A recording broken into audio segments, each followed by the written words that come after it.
যে মুরগি ডিম পারতে পারত না সে গোপনে সঙ্গীর ডিম চুরি করল।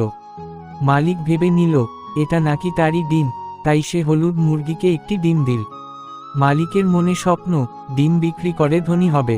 স্নেহ পেয়ে হলুদ মুরগি গর্বে ভরে উঠল। প্রতিদিন সহকর্মীদের সামনে দম্ভ করত, এমনকি খাবার নিয়েও গর্ব করত।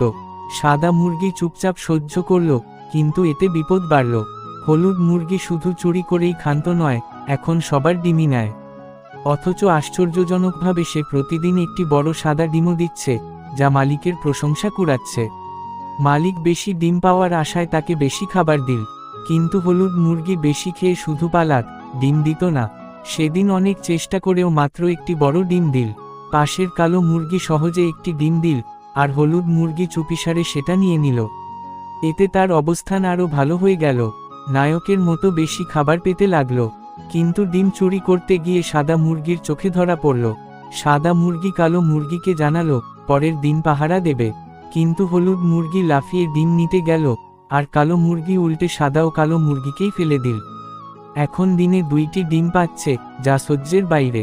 2 মুরগি মিলে তীব্র আক্রমণ চালালো। শব্দে বাড়ির বুড়ি দিদিমা এলেন, কিন্তু তাকেও হলুদ মুরগি ভয় দেখালো। কালো ও সাদা মুরগি পালালো, আর হলুদ মুরগি কেঁদে ভান করল যে সেই ভুক্তভোগী। অভিনয় শেষে আবার বড় ডিম দিল, পরক্ষণে আরেকটি বড় ডিম। মালিক খুশি, তবে মালিকের মনে প্রশ্ন, একটি মুরগি কিভাবে 2 রঙের ডিম পারে? তাই খাবার 3 ভাগ করে দিলেন। মালিক বেরোতেই হলুদ মুরগি খাবার চুরি করল, অন্যদেরও খেতে দিল না। এতে কালো ও সাদা মুরগি একসাথে আক্রমণ চালালো। ভয়াবহ লড়াই শেষে তারা হারল, হলুদ মুরগি লুকাল। 6 মাস পরে কালো ও সাদা মুরগি প্রতিশোধ নিল। মালিক বাড়ি ফিরে উঠোনে পালক দেখে হতবাক হলেন। হলুদ মুরগি আহতের ভান করল। মালিক 3টি মুরগির ডিম পাড়ার অবস্থা দেখে সব বুঝলেন, এবং হলুদ মুরগিকে আলাদা করলেন। এরপর কালো ও সাদা মুরগির ডিম বাড়ল, হলুদ মুরগির কমল।